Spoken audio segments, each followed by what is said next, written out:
Today we're going to talk about macromolecules, and this is really the focus of the unit. We've had some background information up till now, and this is really what I would call the meat of this unit. These building blocks of life, these key macromolecules that we need for proper cellular function.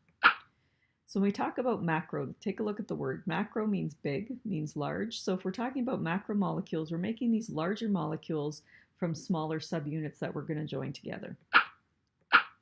There's four major classes of macromolecules that we're going to cover in detail. So the carbohydrates, we talked about that in grade 11. You get your carbohydrates. We need your starches, your potatoes, your pastas, your cereals, your breads.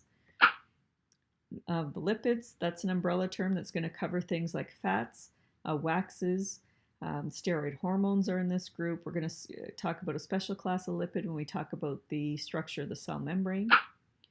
Proteins, again, you get those from your meats, your steaks, your nuts. And nucleic acids, again, going to be important when we talk about building the structure of DNA. So when we talk about these macromolecules, another word that we sometimes use when we're talking about macromolecules is this polymer.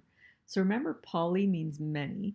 So what we're going to do when we put together polymers is we're going to join many smaller subunits together to make this longer chain molecule. And many of these macromolecules would also be termed polymers. So long molecules are going to be built by linking these smaller building blocks into a chain. And these individual building blocks, we would call a monomer. So if we have, get my pen working here. So this would be a monomer. This would be a monomer. And they link together in a chain. So the individual building blocks are monomers. Remember, mono means one, so they're single building blocks. And they're going to join together to make this larger molecule, all these three together, and that's going to be a polymer.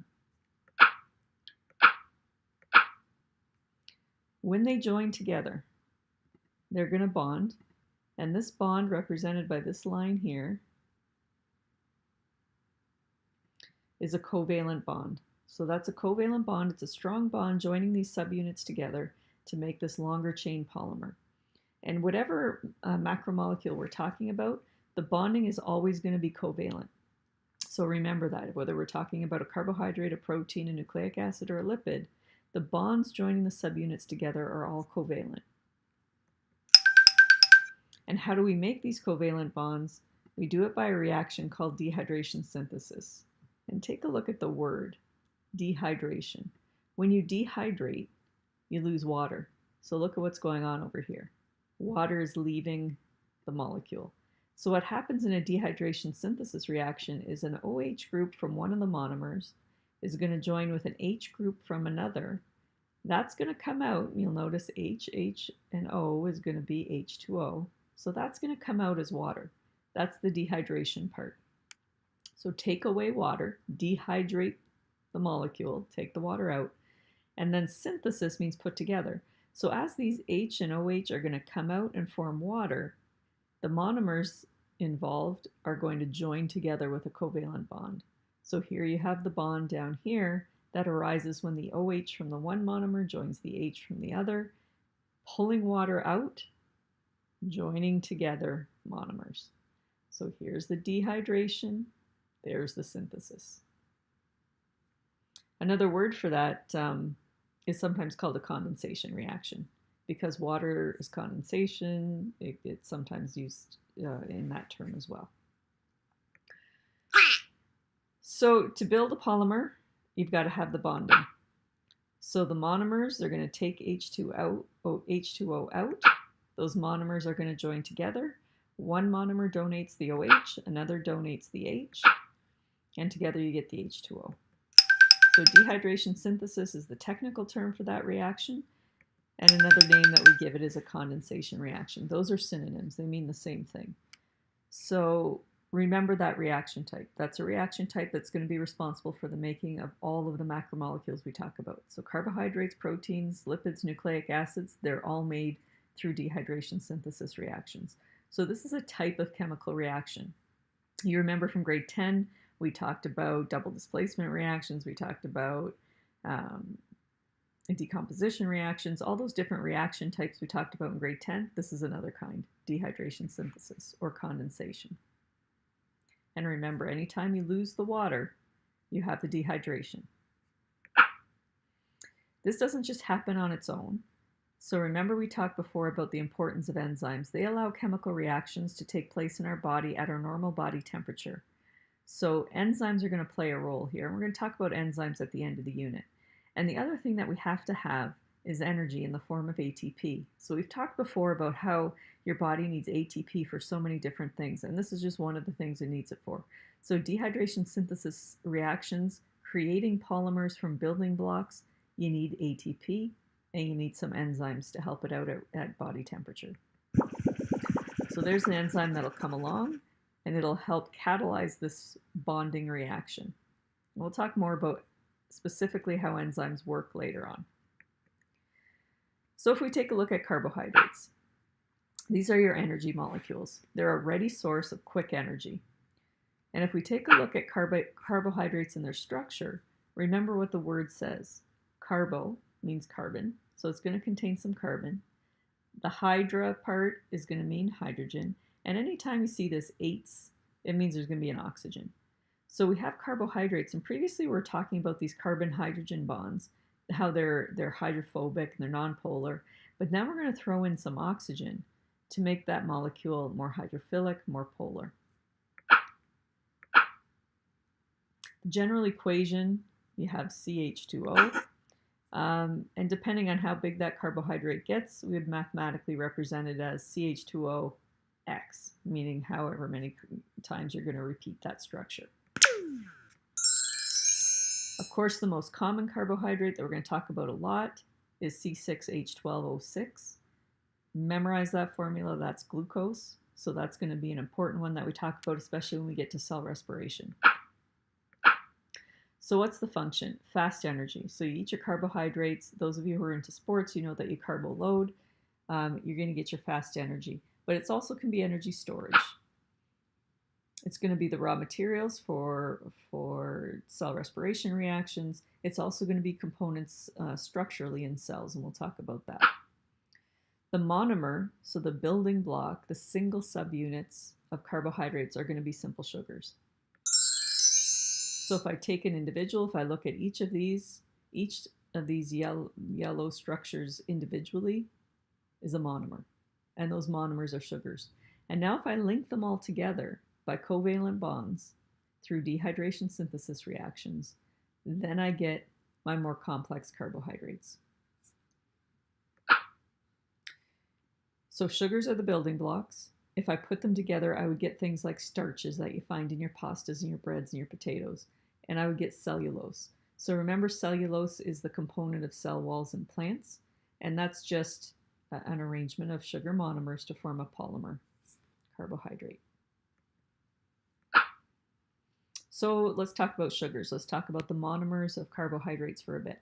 Most names for sugars end in "ose." So if you've never really noticed this before, you've got glucose, you've got fructose, you've got sucrose, you've got lactose, you've got maltose, you've got galactose. All of those end in that ose, O-S-E. So if you see that ever, it means it's a sugar. So if you're looking at ingredients and it doesn't explicitly say sugar, but it says something that ends in an ose, it's still a sugar. We classify sugars by their number of carbons. So if it's a 6-carbon sugar, we would call it a hexose. And you remember when we did the naming for hydrocarbons, and we said, a 6-carbon hydrocarbon would be a hex prefix. Same thing here. So it's got 6 carbon, it's a hexose, that happens to have a common name of glucose. And this is what glucose would look like as a ring structure. And we'll get back to the different structures that these molecules can take. And again, when we talked about isomers before, that's going to come into play here as well. So this is your 6-carbon glucose structure. And often when it's in our cells, it forms this ring arrangement. If you have a 5-carbon sugar, it's a pentose. An example of that would be ribose. And if it forms a ring structure, it takes on this kind of shape. And you also commonly have 3-carbon sugars. Those are trioses. This one is glyceraldehyde, and it would look like this. This is in a linear form. These are in ring forms. And you get both kinds of structures when you're talking about the sugars. And notice these sugars. Let's take a look at the ring form here. You've got the carbons, you've got the hydrogens that we've talked about before. All of these bonds are covalent bonds. But take a look at the functional groups that are attached. You've got an OH, you've got a hydroxyl group here, you've got a hydroxyl group here, you've got a carbonyl group here, and it's at the end of the molecule, so this would be an aldehyde, and hence the name. So these oxygens, remember, are making this more hydrophilic, more able to mix with water, more polar, so obviously able to be dissolved in our body fluids that are mostly water.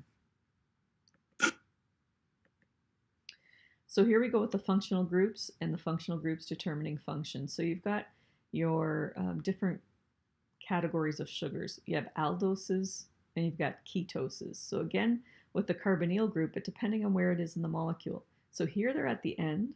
The C double bond O group, that carbonyl group, is at the end of the molecule. So all of these would be what we call aldoses when it's sugar. Remember, at the end of the molecule, we call that an aldehyde. When it's attached to a sugar, we call it an aldose. Here, the double bond, C double bond O, the carbonyl group, is in the middle. It's not at the end. It's within the molecule. So these would be called ketoses, just like before we called them ketones. So where that functional group is will determine the type of sugar that you have. The structure that it takes will determine its properties biologically. So here's some common ones. You've heard of ribose, glucose, of course. Galactose, we'll talk about later on. Ribulose, fructose, dihydroxyacetone. These are all types of sugars, and they're all incorporating that functional group, the carbonyls, just in different spots, and of course you've got your hydroxyls as well. Take a look at these. These are isomers. So look at the formula, C6H12O6. They're both hexose sugars. They both have 6 carbons. 1, 2, 3, 4, 5, 6 over here. 1, 2, 3, 4, 5, 6 over there. They have the same formula, but they're different structurally. So these two are structural isomers of each other. Notice where the OH is here on this carbon compared to where it is on this carbon. And the arrangement is different, so they're isomers of each other.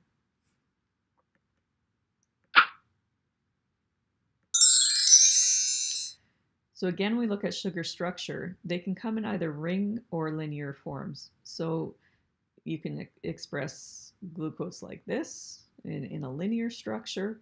But what actually happens when we put it in solution is that it doesn't stay in this linear form. It actually forms into a ring structure. So this is the form of glucose that we would see in body cells because it's bathed in liquid. It's associating with water. It's in solution. So it's not going to be this linear, it's going to form this ring. So in solution, when they're, especially in cells, you're going to see that ring formation. There you go. And then we kind of simplify it out. So take a look at this one. It's showing you where all the carbons are. So you can count out the 6, you can see where they're all arranged. But when we actually draw the structural diagram, those carbons are understood. So they're not going to put a carbon at every point here because you just understood. If it's a ring like this and the elements aren't showing, you assume they're carbon. So there's a carbon over here, there's a carbon at number 2, there's a carbon at number 3, 4, 5, and a carbon here at 6. So we try to simplify it out with the abbreviated structure here. And this is a common form that you're going to see sugars in. So again, how do you recognize that? Oops. How do you recognize that that's a sugar? You look for what it's made of. So you've got carbons, you've got hydrogens, you've got oxygens. This ring structure is typical for sugars in solution. So you kind of have to be able to look at that and recognize that structure. And as we get more experience with all of these different molecules, you're going to be able to do that. So numbering is going to be important. I'm going to talk about it here now. It's really going to become important when we talk about DNA. So we kind of introduce it now and then we'll revisit it later on. So there's your oxygen within the ring. You start your numbering after that. So there's a carbon, there's another, and there's your 6th. So how do I number it? I start the number 1 carbon right after the 8th oxygen in the ring. And we call it a 1'. So that's the 1' carbon. This is the 2', 3', 4', 5', and 6'. So what's going to be important later on when we talk about how DNA is organized is this 5' carbon and this 3' carbon. You're going to hear me say all the time it goes in a 3' to 5' direction. So when I say that, that's referring to carbons. So these numbers mean something, and they'll mean something more when we talk about DNA and how it copies.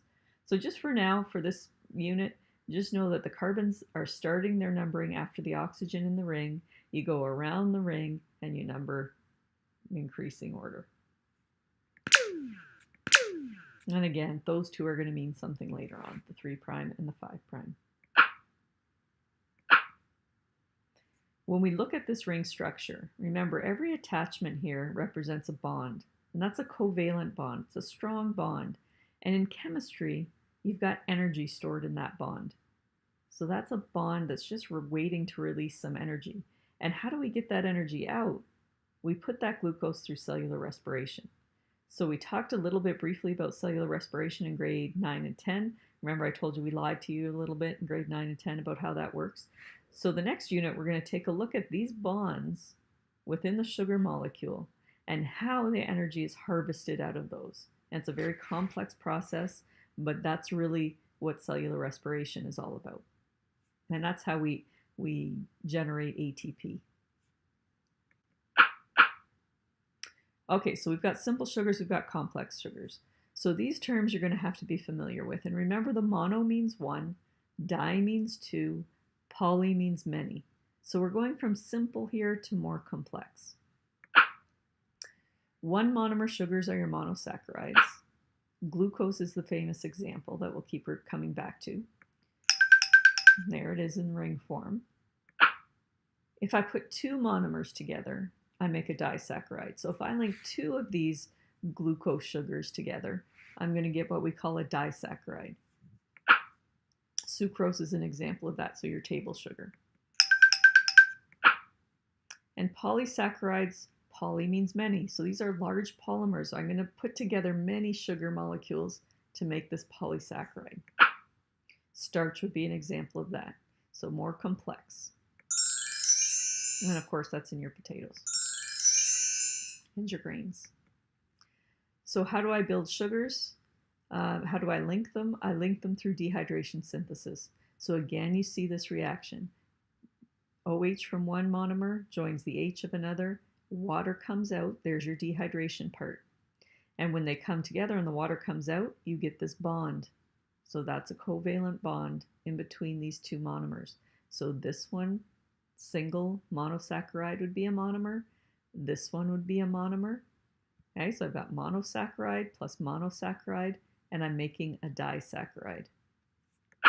And in this case, I've got a glucose plus a glucose, and when I put those two together, a glucose linked to a glucose molecule, I form a disaccharide called maltose. So that's showing you the water coming out, monosaccharides coming together, dehydration synthesis, covalent bond, and forming maltose.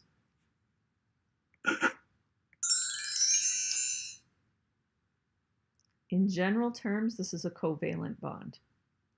In specific terms, that covalent bond in carbohydrates has a special name, and it's called a glycosidic linkage. So you just have to remember that. The covalent bonds in carbohydrates are called glycosidic linkages. So it's still, the general bond type is covalent. The specific type of covalent bond is a glycosidic linkage. And anytime you see this glyco, that means sugar. So that will always relate to carbohydrates. But you're going to have to remember each of the macromolecules has a special name for their covalent bonds that's forming between the monomers. So you just have to remember glycosidic goes with the carbohydrates. And maltose, of course, is the sugar that we find in beer. I actually toured the Heineken factory when we were in Europe this summer. So funny that that picture should show up. But maltose is a beer sugar. And it's a disaccharide made from two glucose monosaccharide sugars coming together. So here's another example. This time I've got glucose, dehydration synthesis again, look at the water coming out, but this time I'm going to link with a fructose instead, different kind of sugar, a different monosaccharide. Water's going to come out. I'm going to form a disaccharide because those two monosaccharides are going to come together.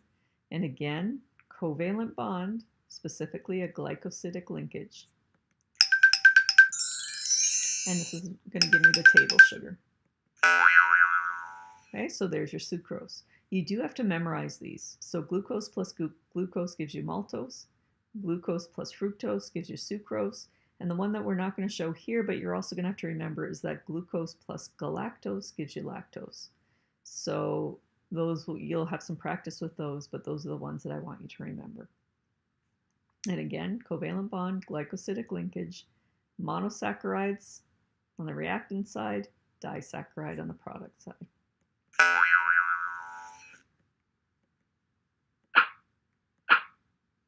So polysaccharides are polymers. They're important because you've got many linkages together. You've got a lot of sugars joined together, which means if I can break it apart, I can release a lot of energy. So they're good for energy molecules. So we use them for energy storage. If you're a plant, your polysaccharides, your polymers of sugars, are going to form storage molecules called starch. So think potatoes, I think grains, that's going to be starch. If you're an animal like us, you're going to store those carbohydrates in a molecule called glycogen. And we store glycogen in our liver and in our muscles, and that's just a storage of a polymer.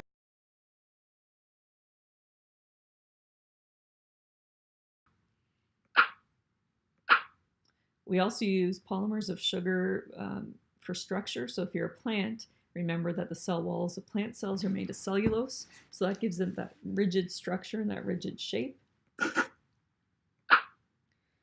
If you're an arthropod, if you're a fungus, you're also going to have carbohydrates, polymers, polysaccharides as part of your structure. It's going to be in a molecule called chitin. That's how you pronounce that, chitin. And it's going to form the harder shells that you would see on things like beetles, mushroom caps, or on lobster. So that hard kind of surface, the hard surface you see here in the beetle shell, that's a special polysaccharide carbohydrate called chitin. Okay, so we can use carbohydrates for energy, yes. We can store it in starch molecules or in glycogen for use later on, or we can use carbohydrates for structural properties. So they're playing those two kind of important roles in organisms, energy and structure. And it's different whether you're a plant or whether you're an animal, how the energy is stored and what the structural molecule is. So if you're a plant, the energy of carbohydrates is stored as starch. If you're an animal, it's stored as glycogen. And for the structure, if you're a plant, the structural molecule is called cellulose. And if you're an arthropod or a fungus, it's called chitin. So there's other differences too in structure. So let's take a look at starch from a plant and glycogen from an animal. Okay, so remember, this is how we store carbohydrates in us, and this is how plants store carbohydrates. So you'll notice the difference. This is more of a regular kind of structure, but you'll see here in the glycogen, you've got all these branching points. So you've got kind of branching areas coming off the molecule, and that's a little bit significant. Both of them are energy storage, but what does the branching do? Why is this one all branched out? And so as it turns out, branched molecules like this can allow for faster digestion. We can break them down a little faster. And the reason why is all these little branching points kind of have easy access for enzymes. So enzymes can easily attach onto all these little branches, and you got multiple places that enzymes can go. It's a little bit harder for the enzymes to get in without these branching points. So if you have easy access to branch points for enzymes, you're going to be able to break this down a lot faster and release the energy. So starch might be a slower release. Glycogen is a faster release of energy merely because of the structure. So again, think structure and function. This structure allows for enzymes to attach a little bit more readily, so they're going to be able to break it down a little bit faster. So we have diversity again. You're looking at your polysaccharides. We're going to take a look first at a monosaccharide, glucose. So take a look at this glucose molecule. This is the ring version, and here's the linear version. And I want you to notice the position of this hydroxyl group, this OH group. Notice that's positioned downward in this molecule. And here's glucose again, but this time the OH is positioned up. So what's the big deal? It's the same group. it's in a different position. Well, of course, you know by now structure is going to mean everything. So obviously there's something up with this difference in structure. And what we call this one is alpha glucose if the OH is positioned down. And this one is beta glucose if it's positioned more upward. And that's going to be significant. And it's significant for us for digestion. So both of those are isomers of glucose. One was going to be okay for our digestion. The other one isn't. And remember again, always structure determines function. So let's see what this means. This is some position of the OH group that we would find in starch, the OH pointing down. We can digest starch. This is a position that we'd find that OH group in cellulose. We can't digest cellulose. Humans can't. Some animals can, but we can't. So this position of the OH group, these differences between one isomer and another, is going to be important for our digestion. So take a look here. We have starch. And if you'll notice these repeated building blocks of sugars, you've got that OH positioned down in each of these bonds. Okay, so the dehydration synthesis has happened, the water has come out, and the bond is forming kind of in this downward position. So what can happen with that is that makes it easy for us to digest. We've got enzymes that'll swoop in, they'll find that attachment point, they'll be able to interact with that bond and break it apart. Okay, so we can digest that. This one is cellulose. We can't digest this because look at some of these bonds are pointing upward. This one over here is pointing upward, this one over here is pointing upward. So that's a little bit different in structure than what we see up here with starch, where they were pointing down. And that's going to be significant for us. This change in structure, we call this a 1,4 linkage of alpha. This is a 1,4 linkage of beta. And what does that 1,4 mean? Remember the numbering of the carbons. This is carbon 1, 2, 3, 4. So if I'm on this molecule, here's my 1 carbon. And over here, it's 1, 2, 3, 4. So that 1,4 just means which carbons are bonding in this bond. So we can handle the alpha glucose 1,4 linkage. We can't handle the beta glucose 1,4 linkage. And why is that? Look at that enzyme. It doesn't connect with that bond. Okay, so if we go back, that enzyme just goes right by. If the enzyme can't make a connection here, if it can't interact with this bond, then it can't be broken down. So in our bodies, we don't digest cellulose. Cellulose passes through our digestive system. This is what we would call roughage or fiber. It's important for the health of your digestive system, but we don't break it down and derive energy from it. It just passes through. The reason why, part of the reason why, is that we don't have bacteria that have the enzymes in our gut to break those down. Some animals do, we don't. So speaking of cellulose, polysaccharide, many sugars joined together. It's the most abundant organic compound on Earth. The most abundant organic compound on Earth is cellulose. And why? Because of all the plant life on the planet. While we can't digest this form, herbivores can. They have specialized bacteria in their gut that produce enzymes that recognize those linkages. So carnivores, unfortunately, we don't have that. So instead, we have to get our energy from other nutrients than cellulose. So for us, it's undigestible roughage. For a cow, it's a source of nutrients. So in comparison, again, the cow has the bacteria in their gut, has the enzymes that can recognize those linkages, break them down, and release the sugar. So for a cow, cellulose can provide that sugar, that energy source. The gorilla can't digest the cellulose, so they need to add some other sugar source to their diet, like fruit. And that hence, cows can live fine on hay and grass, and gorillas can't. They need to add other things in. So why can herbivores digest the bacteria that they have in their gut that's different than us?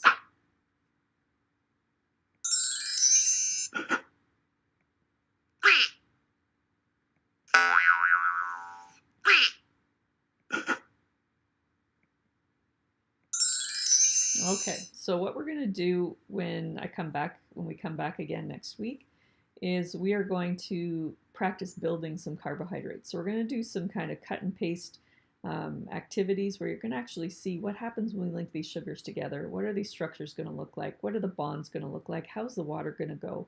And so you're going to be able to have the hands-on experience to build those. And of course, we eat these carbohydrates. We've talked in this lesson about building them. How do we make them? Your cells are going to make carbohydrates. They need them for parts of your cell membrane. They need them for cell processes. So you are going to use dehydration synthesis reactions within your body to build carbohydrates, to make the polymers from the monomers. But what you're probably most familiar with is how we break them down.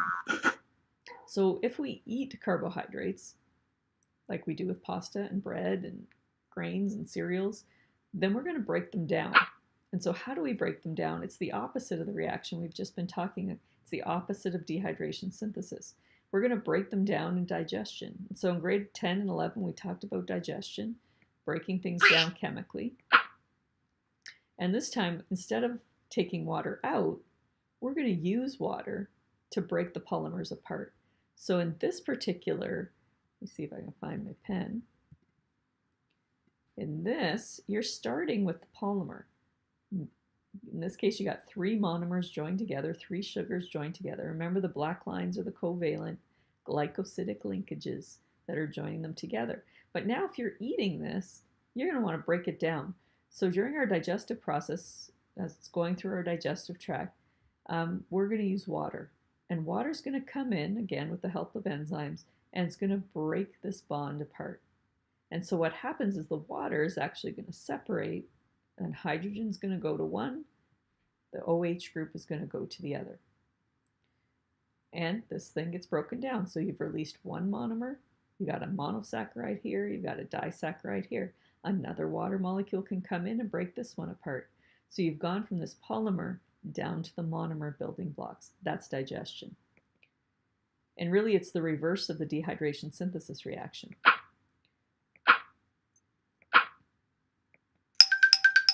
And we give that name of that reaction hydrolysis. So we look at the word hydro, that's referring to the water. Lysis means to break apart.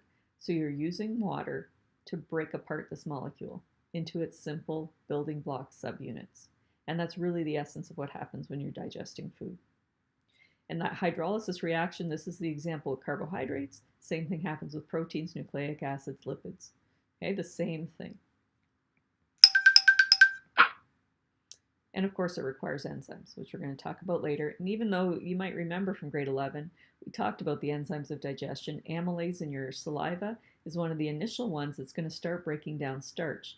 So you actually begin chemically digesting starch in your mouth because the amylase is going to help the hydrolysis reaction to start breaking apart the starch polymer into more simple. It doesn't break it all the way down in your mouth, but it breaks it into simpler sugars than the polysaccharide that it starts with. And then as you go further and you get into your duodenum and with the small intestine, the enzymes from your pancreas, you got pancreatic amylase. That's going to help continue that breakdown of those carbohydrates into simpler sugars. So the enzymes we talked about in digestion, again, they're going to help break these bonds at our body temperature using water.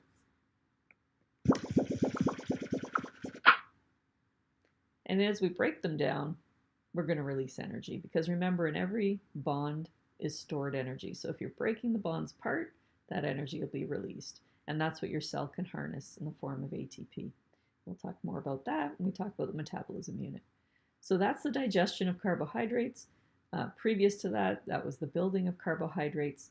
Remember, dehydration synthesis, key reaction type to building carbohydrates, building polymers from monomers, building polysaccharides from monosaccharides. Hydrolysis is the opposite. That's breaking down the polymers into the monomers, and it's what happens in digestion. So those two reaction types are important. Understanding the terminology, what's a mono, what's a disaccharide, what's a polysaccharide. Understanding what glycosidic linkage is referring to. All of those things are terminology you're going to have to remember for this section. So next week, we'll build some carbohydrates, and then we'll move on to the other macromolecules as well. We'll do one at a time. All right, have a nice weekend, and we'll talk to you when I get back.